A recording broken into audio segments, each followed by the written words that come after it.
Hey everyone, thank you so much for joining me today. My name is Laura Cherry Mama. Today we are looking at this story. It's called Cats Ahoy. One night by the harbour, the church bell struck 10, when Alfonso the cat overheard two old men.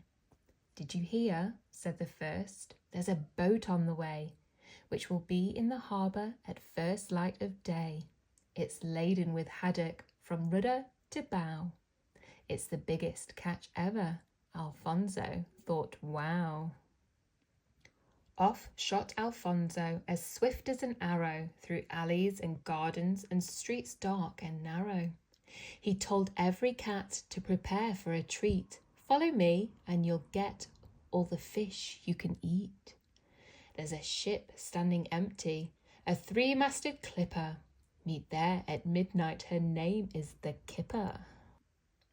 A little while later, two terrified dogs turned tail at the sight of a great gang of mogs, boarding the Kipper on soft, silent paws, with pistols and cutlasses clamped to their jaws. And then, while the townsfolk were tucked up and snoring, the Kipper weighed anchor and slipped from its mooring, and steered a straight course for the deep ocean blue, with Captain Alfonso and all of his crew. The trawler boat skipper, Trelawney P. Craddock, looked down with delight on his huge haul of haddock. "The biggest catch ever," he thought with a smirk. "I'll be famous and wealthy and won't need to work." But then, what was that? Craddock appeared through the mist. There was something close by, and that something just hissed. He listened again, and there it came, a strange howling, a grim ghoulish groaning, and a terrible yowling. "What's up?" gasped the mate. "No idea," yelled the skipper. Then "Ship ahoy!" from the mist sailed the Kipper. And as she came close to the moon's eerie light, the fishermen shivered and trembled in fright, for, as hard as they stared, not a soul could they see. That blood-curdling din, what on earth could it be? "Great codfish!" yelled Craddock with a quivering lip. "We're being attacked by a ghost pirate ship." In a panic, the fishermen fled up the deck, leapt into the lifeboat, and paddled like heck. The cook, who had sneaked down below for a snooze, was forced to abandon his trousers and shoes.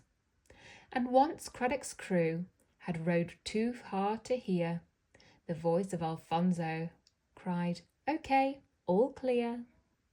One by one, furry faces popped up with great glee. "Hey, check out that haddock, fish-tastic, yowee!" "And now," said Alfonso, "to Smuggler's Bay for a great fishy feast," and the cats cried hooray. In a small sheltered cove, out of sight of the land, the sea mogs scoffed haddock and danced on the sand. As the bright rays of dawn were beginning to gleam, they sang "Yo ho ho" and a carton of cream. A day or two later, Trelawney P. Craddock was telling of phantoms who'd stolen his haddock. "Their flag was two fish bones, I'm quite sure of that, with something that looked like a skull of a cat." "A cat?" said the townsfolk. "A cat? Don't be daft. Who's heard of cat pirates?" And everyone laughed. Yet something had happened that was rather weird. Where were the cats? They had all disappeared. They were gone for a week, a whole week without dinner, but when they came back they were fatter, not thinner. Some townsfolk began to add two and two and questioned their cats. Were you there? Was it you?" But the cats had all taken the most solemn vow, just looked up all sweetly and answer, "Me? How?" And whatever their crimes, the folk find to this day, when they question their moggies, that's all they will say.